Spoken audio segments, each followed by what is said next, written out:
আসসালামু আলাইকুম, আমন্ত্রণ বাংলা ভিশন সংবাদে। আপনাদের সঙ্গে থাকছি সেলিনা তাওহিদ। শুরুতেই জানিয়ে দিব বিআরবি কেবল সংবাদ শিরোনাম।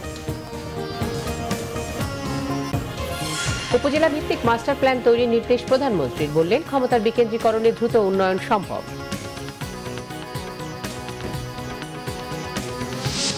নালিশ আর মামলা নিয়েই থাকতে হবে বিএনপিকে, মন্তব্য ওবায়দুল কাদেরের। আইন নয়, প্রধানমন্ত্রীর হাতে খালেদা জিয়ার জামিন, বলেছেন রিজভী। জাতীয় নির্বাচনে 1.5 মাসের মধ্যে নির্বাচন কর্মকর্তাদের আবার প্রশিক্ষণ দিচ্ছে কমিশন, এবার ব্যয় 88 কোটি টাকা। রাজধানীতে র্যাবের অভিযানে 6টি কোচিং সেন্টার সিলগালা ও 8 জনের কারাদণ্ড। স্কুল শিক্ষকরা ঠিকমতো না পড়ানোয় কোচিং এর সাফাই শিক্ষার্থী ও অভিভাবকদের। দেখছিলেন বিআরবি কেবল সংবাদ শিরোনাম। এবারে বিস্তারিত। সংবিধান লঙ্ঘনকারীদের কারণে দেশ বারবার পিছিয়ে গেছে, বলেছেন প্রধানমন্ত্রী শেখ হাসিনা। উপজেলা ভিত্তিক মাস্টার প্ল্যান তৈরির নির্দেশনা দিয়ে তা দ্রুত বাস্তবায়ন করার তাগিদ দিয়েছেন তিনি। রবিবার স্থানীয় সরকার মন্ত্রণালয় পরিদর্শনে নির্দেশনা দেন প্রধানমন্ত্রী। ক্ষমতার বিকেন্দ্রীকরণের মাধ্যমে পরিকল্পিতভাবে কাজ করতে পারলে দ্রুত উন্নয়ন করা সম্ভব বলেও জানান শেখ হাসিনা। টানা তৃতীয় মেয়াদে সরকার গঠন করে বিভিন্ন মন্ত্রণালয়ের পরিদর্শনের অংশ হিসেবে রবিবার সকালে স্থানীয় সরকার ও পল্লী উন্নয়ন মন্ত্রণালয়ের পরিদর্শনে যান প্রধানমন্ত্রী শেখ হাসিনা। প্রধানমন্ত্রীকে স্বাগত জানান এলজিআরডি মন্ত্রী তাজুল ইসলাম। এ সময় সচিব সহ মন্ত্রণালয়ের ঊর্ধ্বতন কর্মকর্তাদের সাথে শুভেচ্ছা বিনিময় করেন প্রধানমন্ত্রী। প্রজাতন্ত্রের কর্মচারীদের উদ্দেশ্যে দেওয়া বক্তব্যে প্রধানমন্ত্রী বলেন, মানুষের মৌলিক চাহিদা পূরণের মাধ্যমে টেকসই উন্নয়ন করতে মন্ত্রণালয়গুলোকে পরিকল্পিতভাবে কাজ করতে হবে। ধীরে ধীরে আমরা ক্ষমতাকে বিকেন্দ্রীকরণ করে স্থানীয় সরকারগুলিকে আরও শক্তিশালী করা এবং সেগুলির জন্য আরও ভালোভাবে তাদের স্ব এলাকার উন্নয়নে মনোনিবেশ করতে পারে এবং অবদান রাখতে পারে, সেভাবে আমরা করতে চাই। কারণ আমাদের এত বেশি জনসংখ্যা, তাদের সেবা দিতে গেলে আমি মনে করি যে সরকারকে বিকেন্দ্রীকরণ করা ছাড়া আর কোনো পথ থাকবে না, আর উন্নয়নটাও তাহলে স্থায়ী হবে না, সাস্টেইনেবল হবে না। এই মন্ত্রণালয়টা সঠিকভাবে কাজ করলে আমাদের দারিদ্র্য বিমোচনে আমরা অনেক দূর এগিয়ে যেতে পারি। সুষম উন্নয়ন নিশ্চিত করতে গ্রামে নাগরিক সেবা পৌঁছে দেওয়ার নির্দেশনা দিয়ে প্রধানমন্ত্রী শেখ হাসিনা বলেন, ক্ষমতা বিকেন্দ্রীকরণের মাধ্যমে স্থানীয় সরকারকে শক্তিশালী করা হবে। ধন্যবাদ। এখন দেখা যাচ্ছে যে যেখান থেকে যে দাবি করছে সেখানে একখানা রাস্তা হচ্ছে, সেটা না করে যদি আমরা একটা পরিকল্পিতভাবে করতে পারি যে অল্প সড়কের মধ্যে অধিক বেশি জনগণ সুবিধা পাবে। যদি ইতিমধ্যে প্রচুর রাস্তা হয়ে গেছে, এখন আর কিছু করার নাই, কিন্তু সবথেকে মুশকিল হচ্ছে যে রাস্তাগুলি রক্ষণাবেক্ষণের কোনো ব্যবস্থা নাই, আর রক্ষণাবেক্ষণের ব্যবস্থা না থাকলে একসময় সে রাস্তার কাজে লাগে না। তো সেটা আমাদের, এই জন্য আমি বলছি যে একটা খুব আমাদের যদি একেবারে তৃণমূল পর্যায় পর্যন্ত একটা মাস্টার প্ল্যান করে পরিকল্পিতভাবে আমরা যা এগোই, তাহলে এখনো যেটুকু সময় আছে আমরা কিন্তু অনেক দ্রুত উন্নতি করতে পারবো। প্রতিটি জেলা থেকে বাজেটের প্রস্তাবনা নিয়ে আগামী অর্থ বাজেট করার পরিকল্পনার কথাও জানান প্রধানমন্ত্রী শেখ হাসিনা। সানজিদ আহমেদ, বাংলা ভিশন, ঢাকা। দ্বিতীয় ধাপের 122টি উপজেলা চেয়ারম্যান পদে দলীয় প্রার্থিতা ঘোষণা করেছে আওয়ামী লীগ।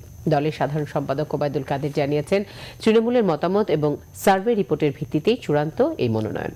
আওয়ামী লীগ সভানেত্রীর ধানমন্ডি কার্যালয়ে সংবাদ সম্মেলনে ওবায়দুল কাদের জানান, কোথাও যুদ্ধাপরাধীদের পরিবারের কেউ মনোনয়ন পেলে তদন্ত সাপেক্ষে ব্যবস্থা নেওয়া হবে। জানান, 22 ও 23 ফেব্রুয়ারি তৃতীয় ও চতুর্থ ধাপ এবং ঈদের পর পঞ্চম ধাপের উপজেলা চেয়ারম্যান প্রার্থী মনোনয়ন দেবে আওয়ামী লীগ।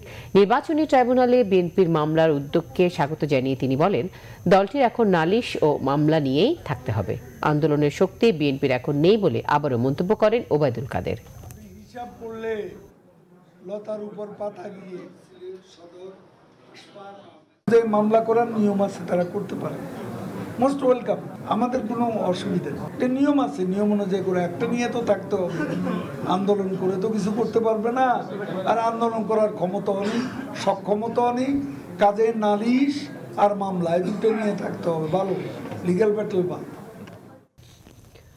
গুরুতর অসুস্থতার পরও জামিন না দিয়ে বেগম খালেদা জিয়াকে তিলে তিলে শেষ করে দেওয়ার জিঘাংসা চরিতার্থ করছে সরকার, অভিযোগ বিএনপির সিনিয়র যুগ্ম মহাসচিব রুহুল কবির রিজভী। বলেন, আইন নয়, বেগম খালেদা জিয়ার জামিন নির্ভর করছে প্রধানমন্ত্রীর উপর। নয়াপল্টন কেন্দ্রীয় কার্যালয়ে সংবাদ সম্মেলনে রিজভী অভিযোগ করেন, হলমার্ক, সোনালী ব্যাংক, জনতা ব্যাংক, বেসিক ব্যাংক এবং বাংলাদেশ ব্যাংকের হাজার হাজার কোটি টাকা লুটপাটের বিচার না করে 2 কোটি টাকার তথাকথিত প্রমাণহীন দুর্নীতির বিচারের নামে বেগম খালেদা জিয়াকে 10 বছর সাজা দেওয়া হলো। বেগম খালেদা জিয়া ও তারেক রহমানকে রাজনীতি থেকে মাইনাস করতেই বিচার বিভাগকে কবজা করে মিথ্যা মামলার সাজা দেওয়া হচ্ছে। গুরুতর অসুস্থ থাকার পরও বেগম খালেদা জিয়াকে টেনে হিচড়ে জবরদস্তি করা হচ্ছে বলে মন্তব্য করেন রুহুল কবির রিজভী।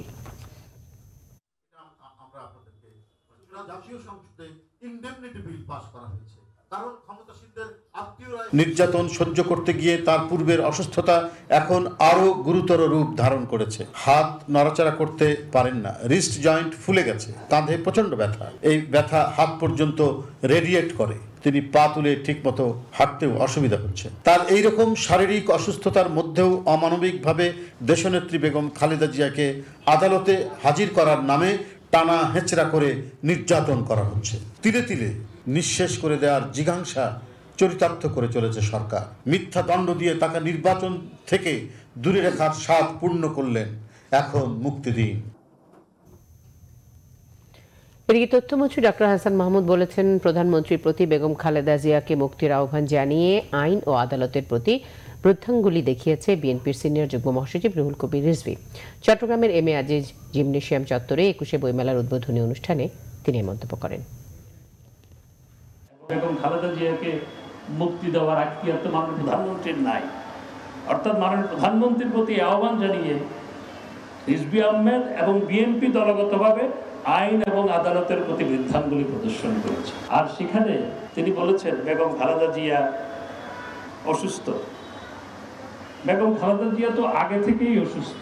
গত 1 বছরে আপনারা যেভাবে আইনি লড়াই করেছেন, এতে আপনাদের সাধারণ মানুষ মনে করে আপনাদের আন্তরিকতার অভাব ছিল।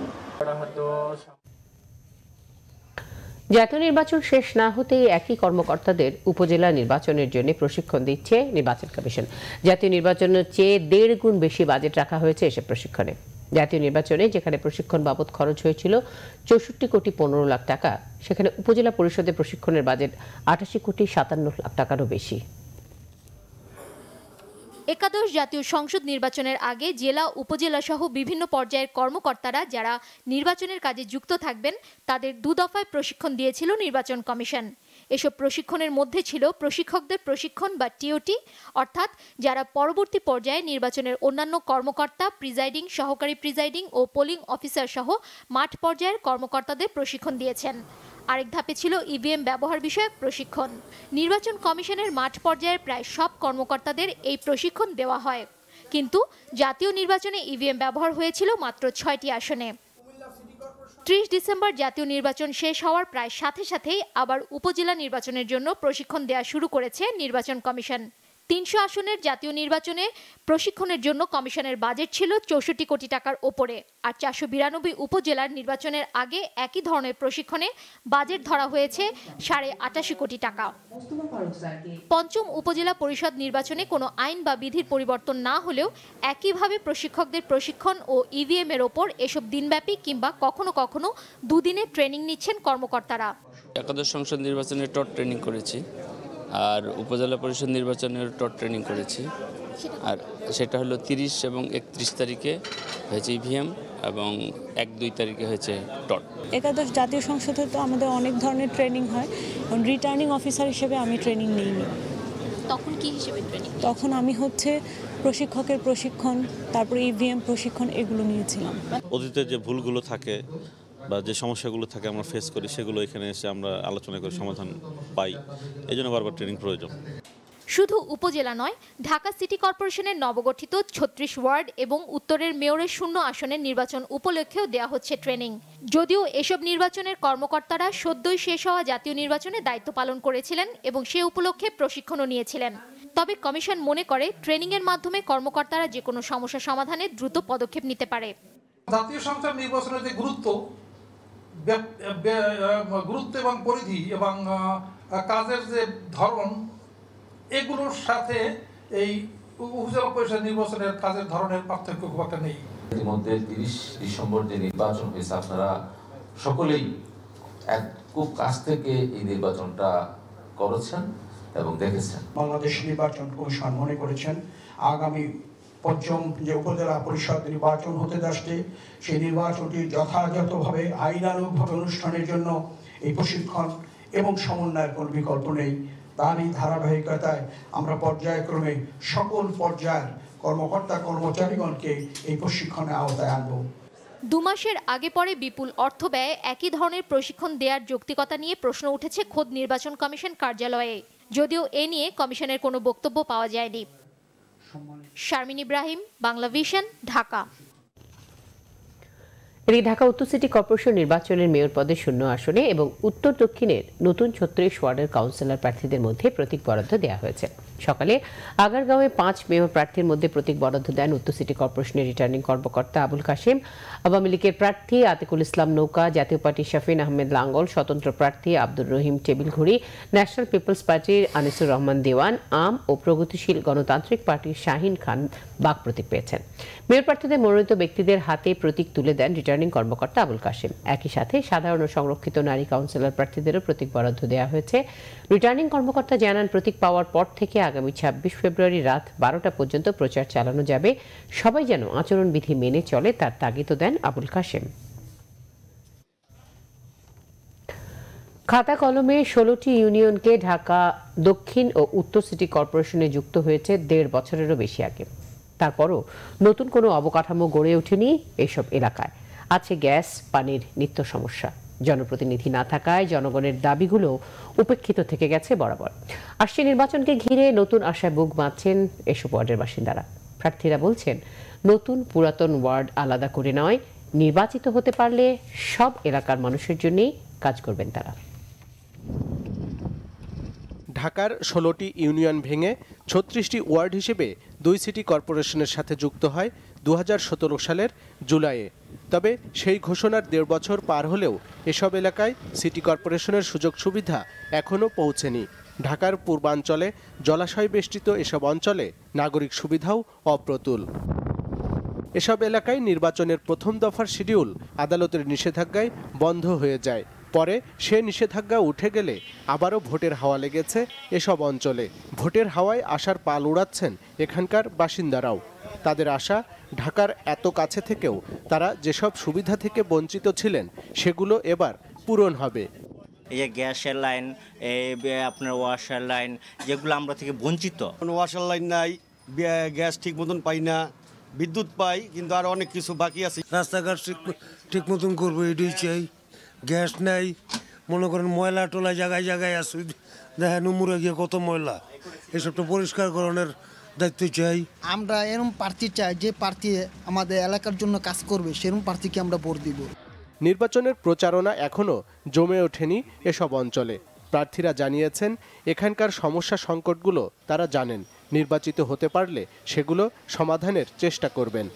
যানজট, মশক, জলাবদ্ধতা দূর করতে পারি, আরও অনেক কাজ আছে, সেগুলো যদি দূরবদ্ধ করতে পারি আর কি, এটি আমার প্রত্যাশা। সাধারণ মানুষের দুঃখগুলো আমি জানি, যেই সাধারণ দুঃখগুলো সেগুলো যাতে আমি তাদেরকে গুছিয়ে ভালো একটা আধুনিক ওয়ার্ড উপহার দিতে পারি, সেটাই থাকবে আমার লক্ষ্য উদ্দেশ্য। ঢাকা উত্তর সিটি কর্পোরেশনে মেয়র পদে উপনির্বাচন এবং নতুন ওয়ার্ডগুলোতে কাউন্সিলর ও নারী কাউন্সিলর নির্বাচন 28 ফেব্রুয়ারি। আরিফুল হক, বাংলা ভিশন, ঢাকা। নগরপিতা নির্বাচিত হলে সেবামূলক কার্যক্রমে অটোমেশন চালুর পাশাপাশি সুশাসন ও জবাবদিহিতা নিশ্চিত করার অঙ্গীকার করেছেন ঢাকা উত্তর সিটি কর্পোরেশন নির্বাচনে আওয়ামী লীগ সমর্থিত মেয়র প্রার্থী আতিকুল ইসলাম। বিকেলে রাজধানী কৃষিবিদ ইনস্টিটিউশনে মহানগর উত্তর যুবলীগের মতবিনিময় সভায় যুব বান্ধব সবুজ নগর গড়ার প্রতিশ্রুতি দেন তিনি। অ্যাপস চালুর মাধ্যমে নগরবাসীর কাছ থেকে পাওয়া অভিযোগের ভিত্তিতে জলাবদ্ধতা ও যানজটের মতো চ্যালেঞ্জিং সমস্যা সমাধানের আশ্বাস দেন আতিকুল ইসলাম। যানজটমুক্ত পরিচ্ছন্ন নগরী গড়তে নগরবাসীকে ফুটওভার ব্রিজ ব্যবহার এবং যত্রতত্র ময়লা না ফেলার আহ্বানও জানান তিনি। নগরবাসীর সহযোগিতা পেলে ঢাকাকে সিঙ্গাপুর বা প্রাচ্যের সুইজারল্যান্ড গড়া সম্ভব বলে আশ্বস্ত করেন মেয়র প্রার্থী আতিকুল ইসলাম। আমাদেরকে বেদখল মাঠকে উদ্ধার করে এই যুবকদের হাতে দিতে হবে। জলবদ্ধতা আমাদের থেকে দূর করতে হবে। জলজট, যানজট, মশার থেকে শুরু করে অনেক চ্যালেঞ্জ কিন্তু আছে। আমাদেরকে একটি স্বপ্নের রাজধানী গড়তে হবে ইনশাল্লাহ, এবং সেই রাজধানী গড়ব এই প্রত্যয় রেখে আগামী 28 তারিখে আপনারা নৌকা মার্কায় ভোট দিবেন এবং আমরা যেইভাবে আপনারা গত 30শে ডিসেম্বর নৌকাকে ভোট দিয়েছে, নৌকার কোনো ব্যাক গিয়ার নাই, নৌকার একটি গিয়ার, সেটা সামনে চলার গিয়ার ইনশাআল্লাহ আল্লাহর রহমতে। সরকারি নির্দেশ অমান্য করে কোচিং সেন্টার চালু রাখার 6টি প্রতিষ্ঠান সিলগালা ও 8 জনকে কারাদণ্ড দিয়েছে র্যাব। রবিবার রাজধানীর ফার্মগেট ও জিগাতলায় অভিযানগুলো চালায় র্যাবের ভ্রাম্যমাণ আদালত। শিক্ষার্থীদের অভিযোগ, স্কুল শিক্ষকরা ঠিকমতো পাঠদান না করায় কোচিং করছেন তারা, আর অভিভাবকরা সাফাই গাইলেন কোচিংয়ের পক্ষে। সব ধরনের কোচিং সেন্টার বন্ধ রাখার ঘোষণা সরকারের, তবে এই নির্দেশ উপেক্ষা করে রাজধানীতে চালু রয়েছে অনেক প্রতিষ্ঠান যেখানে কোচিং করছে শত শত শিক্ষার্থী। নতুন করে সৃজনশীল পদ্ধতিটা আছে, এটা আমরা টিচাররা ভালো করে বুঝাতে পারে না, এই জন্যই আমরা কোচিং সেন্টারগুলোতে আসি। পুরো বইটা শেষ করতে হবে তো এই জন্য আসি। নির্দেশ অমান্য করায় 6টি কোচিং সেন্টার সিলগালা করে দিয়েছে র্যাবের ভ্রাম্যমাণ আদালত। কারাদণ্ড দেওয়া হয়েছে প্রতিষ্ঠানের 8 জনকে। আজকে শুধু নোট দেওয়ার জন্য ডাকছি, এটা ভুল হয়েছে, তারপরেও নোট দেওয়ার জন্য গার্জিয়ানের চাপের মুখে আসলে কাজটা করছে। স্কুলের গুরুত্ব দিয়ে পড়ানো হচ্ছে না, সিলেবাস শেষ হচ্ছে না, করা হচ্ছে না, এবং ক্লাসে আসলে ঠিকমতো গুরুত্ব দেওয়া হচ্ছে না, এই কারণে বাচ্চারা আসলে কোচিংয়ে আসছে না। আমরা সেই সমস্ত প্রতিষ্ঠানগুলো আইডেন্টিফাই করতে চেষ্টা করছি। তবে কোচিং সেন্টার বন্ধে সরকারি নির্দেশের অনেকটা বিরোধী অভিভাবকরা। বাসায় একটা টিচার পড়াইতে প্রায় 10-12 হাজার টাকা নিবে, কিন্তু এখানে আমরা 3,000 টাকা দিয়ে অল সাবজেক্ট পড়ি। স্কুলের টিচারদের উপরে আমরা ফেড আপ হয়ে যাচ্ছি। তারা শুধু নামে, হ্যাঁ 7টার সময় স্কুলে ঢুকতে হবে, 12টার সময় বের হবে। রেজাল্ট খারাপ হলে সন্তানের চেয়ে নিজেদের মান সম্মান নিয়ে ভাবছেন তারা। এখন গোল্ডেন না পেলে কোনো গার্জিয়ানের কাছে দাম নেই, আমরা নিজেরাও আমরা স্যাটিসফাইড হতে পারছি না। এখন বাচ্চাদেরকে গোল্ডেন পাওয়াতেই হবে। হ্যাঁ, প্রতিযোগিতা, মাস্ট বি প্রতিযোগিতা, নাহলে আমরা কিভাবে বাচ্চাদেরকে সমাজের কাছে কিভাবে মুখ দেখাবো? 90 আপ হতে হবে, তাহলে আমরা কেন এরকম দৌড়াবো না কেন? ক্লান্তিহীন পড়াশোনায় বর্তমান শিক্ষার্থীরা কতটুকু শিক্ষা লাভ করছে তার চেয়ে বড় বিষয় জিপিএ 5 লাভ করা। অভিভাবকদের কর্মকাণ্ডে এমন প্রশ্ন অনেকেরই। জিয়া খান, বাংলা ভিশন, ঢাকা। নিচ্ছে সিবিসি টাইল সংবাদ বিরতি।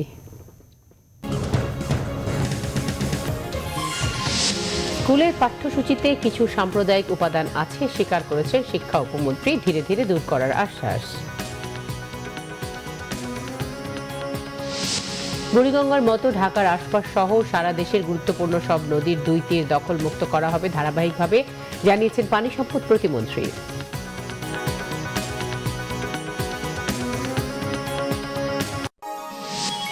আপনারা দেখছেন বাংলা ভিশন সংবাদ।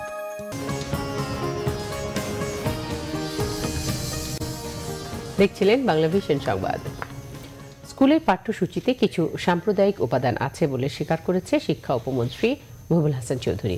এগুলো ধীরে ধীরে দূর করার আশ্বাস দেন তিনি। সরকার কোনোভাবেই প্রতিক্রিয়াশীল শক্তির সঙ্গে আপোষ করবে না বলেও জানান তিনি। সকালে রাজধানীর এক কনভেনশন হলে গবেষণা প্রতিষ্ঠান centre for policy dialogue CPD আয়োজিত এক অনুষ্ঠানে একথা বলেন শিক্ষা উপমন্ত্রী। নির্বাচনী ইশতেহার বাস্তবায়নে বর্তমান সরকারের চ্যালেঞ্জ বিষয়ে আয়োজিত আলোচনা অনুষ্ঠানে অংশ নেন বিভিন্ন সেবা খাত নিয়ে গবেষণা করা উন্নয়ন সংস্থার প্রতিনিধিরা। সেখানে শিক্ষা খাতে প্রসারে সরকারের ভূমিকার প্রশংসা করা হলেও শিক্ষার মান নিয়ে প্রশ্ন তোলা হয়। অভিযোগ করা হয়, প্রতিক্রিয়াশীল গোষ্ঠীর সঙ্গে সমঝোতা করে সরকার পাঠ্য বইয়ে এমন কিছু উপাদান সংযুক্ত করেছে যা শিশুদের সাম্প্রদায়িক হবার প্রেরণা দিতে পারে। এখানে একজন আলোচক, অত্যন্ত সম্মানীয় আলোচক, তিনি বলেছেন যে সিলেবাস কন্টেন্টে কিছু অবশ্যই প্রতিক্রিয়াশীল গোষ্ঠীর ঠেলে দেওয়া কিছু বিষয়, সাম্প্রদায়িক কিছু বিষয় সেখানে সিলেবাসে এসেছে। আমরা সেগুলো অবশ্যই আমলে নিয়েছি এবং আমি আপনাদের কাছে অঙ্গীকার করতে চাই যে আমরা বিশেষ করে বাংলাদেশ আওয়ামী লীগ আমাদের যেই রাজনৈতিক আদর্শ এবং অবস্থান, আমরা সেইখান থেকে আমরা বাংলাদেশের ধর্মনিরপেক্ষ অসাম্প্রদায়িক চেতনার সাথে কখনো আমরা আপোষ করব না।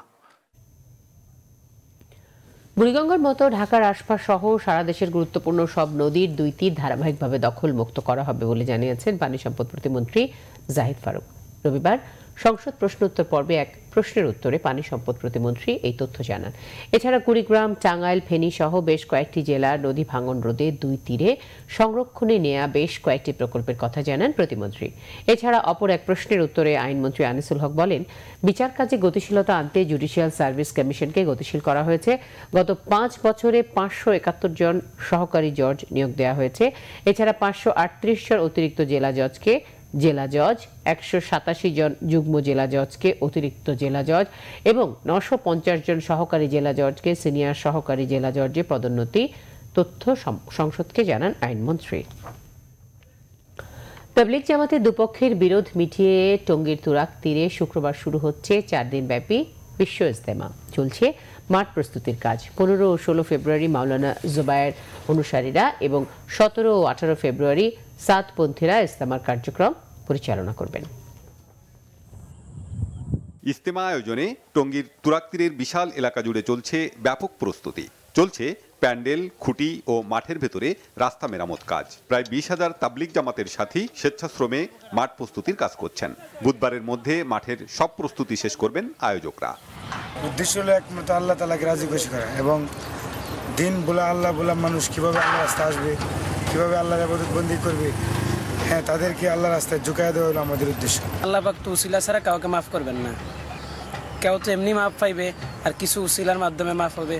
তো এই মাঝে একটু কাজ করলো, একটা বাঁশ গাড়লো বা একটা সামানা দইরা বানলো, একটা কার্পেট বিছাইলো, এই উসিলা আল্লাহ পাক মাফ করে দিতে পারে। 3 মাস আগে থেকে কাজ করা হয়, কিন্তু এটা অনেক দ্রুত এই কাজটা মানে আমাদের সারতে হবে। হাজার হাজার ওলামায়ে কেরাম সহ মেহনত যারা করেন তারা চলে আসছে এবং ইনশাআল্লাহ আমাদের কাজ অনেকটা এগিয়ে গেছে। আমরা সঠিক সময়ে এই প্যান্ডেলের কাজ কমপ্লিট করব। সরকারি উদ্যোগে চলছে স্বাস্থ্যসম্মত নতুন পাকা টয়লেট নির্মাণ কাজ। সেনাবাহিনীর উদ্যোগে তুরাগের ওপর তৈরি করা হচ্ছে পন্টুন ব্রিজ। নিরাপত্তা যোদ্ধা সহ বিশ্ব ইজতেমায় অংশ নেওয়া মুসল্লিদের দুর্ভোগ যেন না হয় সে লক্ষ্যে কাজ করছে জেলা প্রশাসন। এই মুহূর্তে আমার 2 রকম প্রস্তুতি। একটি হলো যারা বিদেশি মেহমান আসবে, মেহমানদের যে টেন্টগুলো তৈরি করে সেটি, এবং সাধারণ মুসল্লিদের জন্য যে টেন্টগুলো তৈরি করে খিত্তা অনুযায়ী সেই খিত্তাগুলো তৈরি করা। একটি সুন্দর, সুষ্ঠু, গ্রহণযোগ্য এবং সাধারণ ধর্মপ্রবণ মানুষের যাতে মনে কোনো আঘাত না হতে পারে ধর্ম নিয়ে, সেইটা নিশ্চিত করার জন্য আমরা সকল প্রস্তুতি সম্পন্ন করেছি। সোমবার শেষ হবে এবারের এক পর্বের ইজতেমা। গত 30 ডিসেম্বর 2 গ্রুপের সংঘর্ষের জেরে ইজতেমা পিছিয়ে যায় প্রায় 1 মাস। Bangla Vision news desk. বিদ্যা দেবী সরস্বতীর আরাধনা নানা আনুষ্ঠানিকতা উদযাপন করছে সনাতন ধর্মাবলম্বীরা। পূজা মণ্ডপগুলোতে চলছে ভজন, আরতি সহ শিক্ষা ও ভক্তিমূলক আয়োজন। দিবসটি উপলক্ষে বাণী দিয়েছেন রাষ্ট্রপতি মোহাম্মদ আব্দুল হামিদ ও প্রধানমন্ত্রী শেখ হাসিনা।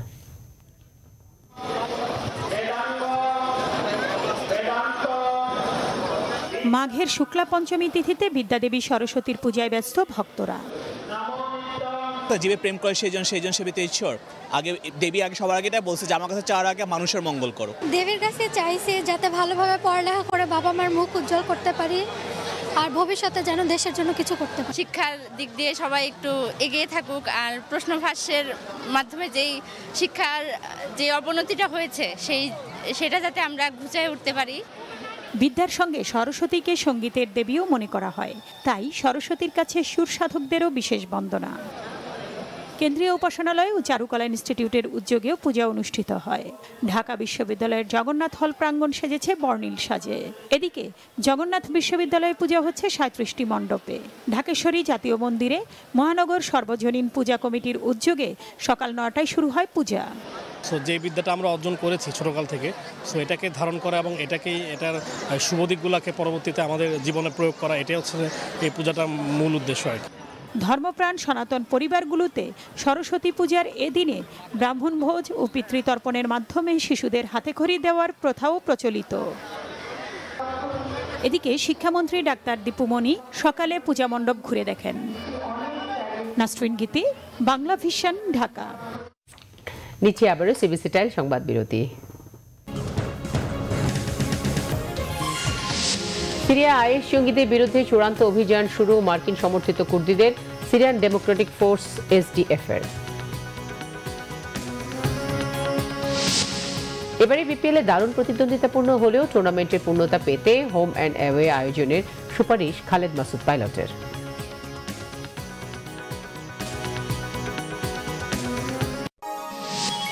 আপনারা দেখছেন বাংলা ভিশন। আরও একবার আমন্ত্রণ বাংলা ভিশন সংবাদে। এবার আমিন জুয়েলার্স আন্তর্জাতিক সংবাদ।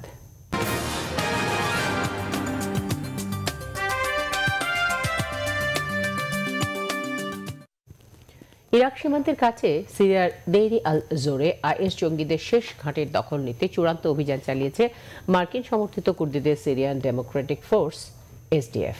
তবে জঙ্গিরাও পাল্টা প্রতিরোধ গড়ে তোলার দুপক্ষের মধ্যে চলছে তীব্র সংঘর্ষ। আগামী সপ্তাহের মধ্যে সিরিয়া জঙ্গি মুক্ত হবে। মার্কিন প্রেসিডেন্ট ডোনাল্ড ট্রাম্পের এমন ঘোষণার পরই আইএস জঙ্গিদের বিরুদ্ধে চূড়ান্ত অভিযানের নামে কুর্দিদের এসডিএফ বাহিনী। তারা জানিয়েছে দেইর আল জোরের বাঘুজ গ্রামে চলছে অভিযান। অবশ্য অভিযান শুরুর আগে বাঘুজ গ্রাম থেকে 20,000 বেসামরিক নাগরিককে সরিয়ে নেওয়া হয়েছে। বাঘুজ গ্রামে এখনও 600 আইএস জঙ্গি রয়েছে বলে জানিয়েছে কুর্দি বাহিনীটি। এদিকে মার্কিন জোট বাহিনীর বিমান হামলার পর শনিবার সিরিয়ার পূর্বাঞ্চলে আল ওমার তেলক্ষেত্রের কাছে কুর্দিদের এসডিএফ বাহিনীর উপর হামলা চালায় আইএস জঙ্গিরা। পাল্টা হামলা চালায় কুর্দিরাও। এতে দুপক্ষের সংঘর্ষে নিহত হয় 10 জঙ্গি। বিআরবি কেবল শিরোনামগুলো আরও একবার জানিয়ে উপজেলা ভিত্তিক মাস্টার প্ল্যান তৈরির নির্দেশ প্রধানমন্ত্রীর, বললেন ক্ষমতার বিকেন্দ্রীকরণে দ্রুত উন্নয়ন সম্ভব।